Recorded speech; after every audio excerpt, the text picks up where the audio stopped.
এইবাৰ সৰস্বতী পূজাটো মোৰ বাবে খুব স্পেচিয়েল আছিল কাৰণ এইবাৰ সৰস্বতী পূজাত মই মোৰ ছোৱালী লোপামুদ্ৰাৰ লগত তাই পঢ়ি থকা বিদ্যালয় সাউথ পইণ্ট স্কুললৈ গৈছিলোঁ। সাউথ পইণ্ট স্কুল গুৱাহাটীৰ বৰ্ষাপাৰা ষ্টেডিয়ামৰ ওচৰত অৱস্থিত।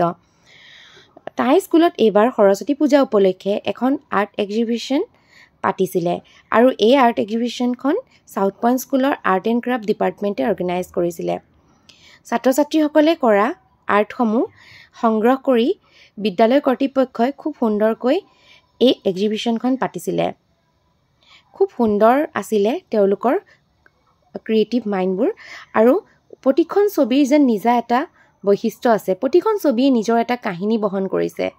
তেওঁলোকৰ কণমানি হাতেৰে ইমান নিখুঁতকৈ আৰ্টবোৰ কৰিছে। এটা স্কুইড গেমৰ এখন মই ফটো দেখিছিলোঁ। তেওঁলোকে চাগে স্কুইড গেম ছিৰিজটো চাই খুব ভাল পাইছিলে, সেইটো কাৰণে স্কুইড গেম ফটোখন ড্ৰ কৰিলে। আৰু মই নিজেও ফেন হয় বাৰু স্কুইড গেমৰ। আৰু তেওঁলোকৰ আৰ্টসমূহ সঁচাই খুব সুন্দৰ আছিলে। আজিকালি পিতৃ মাতৃসমূহ নিজৰ সন্তানক লৈ খুব কনচাৰ্ণ আৰু তাৰ মানে প্ৰমাণ এই প্ৰদৰ্শনীখনত পোৱা গৈছিলে।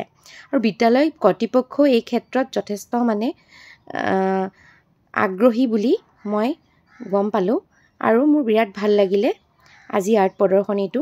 সৰস্বতী পূজাৰ লগত সংগতি ৰাখি এনেকুৱা আৰ্ট প্ৰদৰ্শনী মই এইবাৰ প্ৰথম দেখিছোঁ। যথেষ্ট ভাল লাগিছে, খুব আনন্দিত হৈছিলোঁ আৰু এনেকৈ আমি উভতিলোঁ। ধন্যবাদ।